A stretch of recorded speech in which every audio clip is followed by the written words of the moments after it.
ഇന്ന് വളരെ എളുപ്പത്തിൽ നമുക്ക് ഉണ്ടാക്കിയെടുക്കാൻ പറ്റുന്ന നല്ല ക്രീമി ആയിട്ടുള്ള സിമ്പിൾ ആയിട്ട് ഉണ്ടാക്കാൻ പറ്റുന്ന ഒരു ഐസ്ക്രീമിൻ്റെ റെസിപ്പിയാണ് നമ്മൾ ചെയ്യുന്നത്.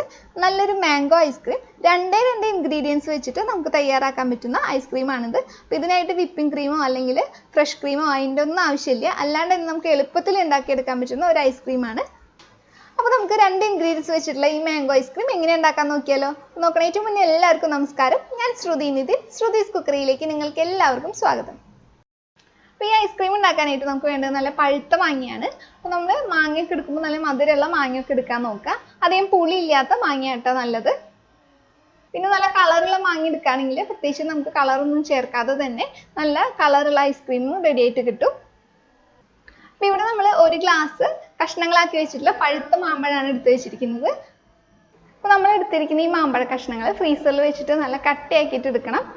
അപ്പോൾ ഇത് അങ്ങനെ ഓവർനൈറ്റൊക്കെ ഫ്രീസറിൽ വെച്ച് നല്ല കട്ടയാക്കി എടുത്തിട്ടുള്ള മാമ്പഴമാണിത്. അപ്പോൾ ഒന്നില്ലെങ്കിൽ ഓവർനൈറ്റോ അല്ലെങ്കിൽ ഒരു 7-8 മണിക്കൂറോ അങ്ങനെ നിങ്ങൾ ഫ്രീസറിൽ വെച്ചിട്ട് ഇതുപോലെ നല്ല കട്ടയാക്കി എടുത്താൽ മതി. ഇപ്പോൾ ഇതൊരു നല്ല കല്ല് പോലെയാണ് ഇരിക്കുന്നത്. അപ്പോൾ ഇങ്ങനെ ആക്കിയെടുക്കാം മാമ്പഴം. അപ്പോൾ നല്ലതുപോലെ കട്ടയാക്കി വെച്ചിട്ടുള്ള ഈ മാമ്പഴം നമുക്കൊരു മിക്സിയുടെ ജാറിലോട്ട് ഇട്ട് കൊടുക്കാം. എന്നിട്ട് മാമ്പഴം അളന്നെടുത്ത ആ സെയിം ഗ്ലാസ്സിൽ തന്നെ ഒരു 1/2 ഗ്ലാസ് മിൽക്ക് മെയ്ഡ് അതിലോട്ട് ഒഴിച്ചു കൊടുക്കുക. അപ്പോൾ നമ്മൾ എടുത്തിരിക്കുന്നത് അത്ര അങ്ങോട്ട് നല്ല മധുരമുള്ള അങ്ങോട്ട് മാമ്പഴമല്ലായിരുന്നു. അതുകൊണ്ടാണ് 1/2 ഗ്ലാസ് മിൽക്ക് മെയ്ഡ് ഒഴിച്ചത്. അപ്പോൾ മിൽക്ക് മെയ്ഡിൻ്റെ അളവിൽ വ്യത്യാസം വരും നിങ്ങൾ എടുക്കുന്ന മാങ്ങയുടെ മധുരത്തിനനുസരിച്ചിട്ട്.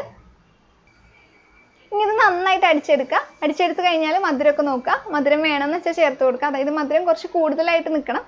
ആ ഒരു രീതിയിൽ വേണം നിങ്ങൾ മിൽക്ക് മെയ്ഡ് ചേർത്ത് കൊടുക്കാനായിട്ട്. പിന്നെ മാങ്ങ നല്ല കട്ടയായിട്ട് തന്നെ ഇരിക്കുന്നതുകൊണ്ട് തന്നെ ഒന്നില്ലെങ്കിൽ നിങ്ങൾ പൾസ് മോഡിൽ ഇട്ടിട്ടോ അല്ലെങ്കിൽ ഒരു 5 സെക്കൻഡ് ഒന്ന് തിരിച്ചു കൊടുക്കുക. വീണ്ടും ഓഫ് ചെയ്ത ശേഷം വീണ്ടും ഒരു 5 സെക്കൻഡ് തിരിക്കുക. അങ്ങനെ പയ്യെ തിരിച്ചിട്ട് വേണം നന്നായിട്ട് മിക്സിയിൽ അടിച്ചെടുക്കാനായിട്ട്. ഇനി ഇതിലോട്ട് ഒരു 1/2 ടീസ്പൂൺ വാനില എസൻസും കൂടി ഒഴിച്ചു കൊടുക്കുക. അപ്പോൾ അത് ഓപ്ഷനിലാണ്. ഒഴിച്ചില്ലെങ്കിലും കുഴപ്പമൊന്നുമില്ല. ഐസ്ക്രീമിൻ്റെ ടേസ്റ്റ് കൂടുതലായിട്ട് വരാൻ വേണ്ടിയിട്ട് നമ്മൾ ചേർക്കണമെന്ന് മാത്രം. വാനില എസൻസ് ചേർത്ത് കൊടുത്തിട്ട് ഒന്ന് നന്നായിട്ട് മിക്സ് ചെയ്യുകയോ അല്ലെങ്കിൽ നിങ്ങൾ ഇത് നന്നായിട്ട് അടിച്ചെടുത്തോ ചെയ്താൽ മതി. അപ്പോൾ നമ്മൾ നന്നായിട്ട് ഇളക്കി യോജിപ്പിച്ച ശേഷം ഇത് വീണ്ടും ഒന്ന് അടിച്ചെടുത്തിട്ടുണ്ടായിരുന്നു. ഇനി ഇതിലോട്ട് ചെറുതായി അരിഞ്ഞു വെച്ചിട്ടുള്ള മാമ്പഴം കൂടി ചേർത്ത് കൊടുക്കാം. അപ്പോൾ ഇപ്പോൾ ചേർത്ത് കൊടുക്കണ ഈ മാമ്പഴത്തിന് അങ്ങനെ പ്രത്യേകിച്ച് അളവൊന്നുമില്ല. നിങ്ങളുടെ ഇഷ്ടത്തിനനുസരിച്ചിട്ട് നിങ്ങൾക്ക് ആ ഐസ്ക്രീം കഴിക്കുമ്പോൾ ഇടയിൽ കഴിക്കാൻ എത്രത്തോളം ഇഷ്ടമാണെന്ന് വെച്ച് കഴിഞ്ഞാൽ അതിനനുസരിച്ചിട്ട് ചേർത്ത് കൊടുക്കുക. അപ്പോൾ ഇങ്ങനെ നമ്മൾ ചെറുതായി അരിഞ്ഞിട്ടുള്ള ഈ മാമ്പഴ കഷ്ണങ്ങൾ ചേർത്ത് കൊടുക്കുമ്പോൾ അതിങ്ങനെ നമ്മൾ ഐസ്ക്രീം കഴിക്കുന്നതിൻ്റെ ഇടയിൽ കഴിക്കാനായിട്ട് ഒരു പ്രത്യേക ടേസ്റ്റാണ്. അതുകൊണ്ടാണ് നമ്മളിപ്പോൾ ചേർത്ത് കൊടുക്കുന്നത്. അപ്പോൾ ഇതും കൂടി ചേർത്ത് കൊടുത്തു കഴിഞ്ഞാൽ ഒന്ന് നന്നായിട്ട് മിക്സ് ചെയ്തെടുക്കുക. അതിനുശേഷം ഇതൊരു പാത്രത്തിലാക്കിയിട്ട്, അതായത് നമ്മൾ ഫ്രീസറിൽ വെക്കാൻ ഉദ്ദേശിക്കുന്ന പാത്രത്തിലാക്കി അതൊന്ന് ഇതുപോലെ ലെവൽ ചെയ്ത് കൊടുക്കുക. എന്നിട്ട് നന്നായി അടച്ചതിന് ശേഷം ഫ്രീസറിൽ വെക്കുക. അപ്പോൾ ഫ്രീസറിൽ വെക്കുമ്പോൾ ഓവർനൈറ്റ് ഒന്നില്ലെങ്കിൽ വെക്കുക, അല്ലെങ്കിൽ നിങ്ങൾ ഒരു 8-9 മണിക്കൂർ ഫ്രീസറിൽ വെച്ചതിന് ശേഷം നന്നായിട്ട് സെറ്റായിട്ട് ഇത് എടുത്താൽ മതി.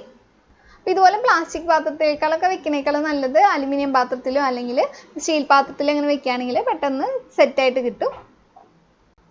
അപ്പോൾ ഏത് പാത്രമാണെങ്കിലും നമ്മൾ അതിൻ്റെ അടപ്പ് ഉപയോഗിച്ച് മൂടുന്നതിനേക്കാളും മുന്നായിട്ട് ഈ ഐസ്ക്രീമിൻ്റെ മുകളിൽ ഐസ് ക്രിസ്റ്റൽ വീഴാണ്ടിരിക്കാനായിട്ട് എന്തെങ്കിലും ഉപയോഗിച്ചിട്ട്, അതായത് ബേക്കിംഗ് പേപ്പറോ അല്ലെങ്കിൽ അലുമിനിയം ഫോയിലോ ഒരു പ്ലാസ്റ്റിക് കവറെങ്കിലും ഉപയോഗിച്ചിട്ട് ഒന്ന് മൂടുന്നത് നന്നായിരിക്കും.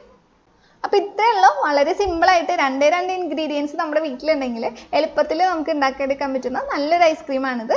നല്ല ക്രീമി ആയിട്ടുള്ള ഐസ്ക്രീം തന്നെയാണ്. അപ്പോൾ തീർച്ചയായിട്ടും നിങ്ങൾ ഉണ്ടാക്കി നോക്കിയാൽ എന്തായാലും ഇഷ്ടമാവും. അപ്പോൾ ഉണ്ടാക്കി നോക്കിയിട്ട് നിങ്ങളുടെ കമൻറ്റ്സ് എന്തായാലും അത് അറിയിക്കുക. അപ്പോൾ ഈ വീഡിയോ നിങ്ങൾക്ക് ഇഷ്ടപ്പെട്ടിട്ടുണ്ടെങ്കിൽ വീഡിയോയ്ക്ക് ഒന്ന് ലൈക്ക് ചെയ്തേക്കണേ. ഈ ഐസ്ക്രീം ഉണ്ടാക്കി നോക്കിയിട്ട് നിങ്ങൾക്ക് ഇഷ്ടപ്പെടുകയാണെങ്കിൽ ഇത് മറ്റുള്ളവർക്ക് കൂടി ഒന്ന് ഷെയർ ചെയ്തേക്കണേ. അപ്പോൾ വീഡിയോ നിങ്ങൾക്ക് ഇഷ്ടമായിട്ടില്ല എന്ന് വെച്ചാൽ നിങ്ങൾക്ക് ഡിസ്ലൈക്ക് അടിക്കാം കേട്ടോ. അപ്പോൾ ഈ ഐസ്ക്രീം പക്ക നമ്മൾ കടയിൽ നിന്ന് വാങ്ങുന്ന സെയിം ടേസ്റ്റ് ആണെന്നല്ല കേട്ടോ പറയേണ്ടത്. എന്നാലും വീട്ടിൽ രണ്ടേ ഇൻഗ്രീഡിയൻസ് ഉണ്ടെങ്കിൽ അത് വെച്ചിട്ട് നമുക്ക് തയ്യാറാക്കാൻ പറ്റുന്ന നല്ല ക്രീമി ആയിട്ടുള്ള ഐസ്ക്രീം തന്നെയാണിത്.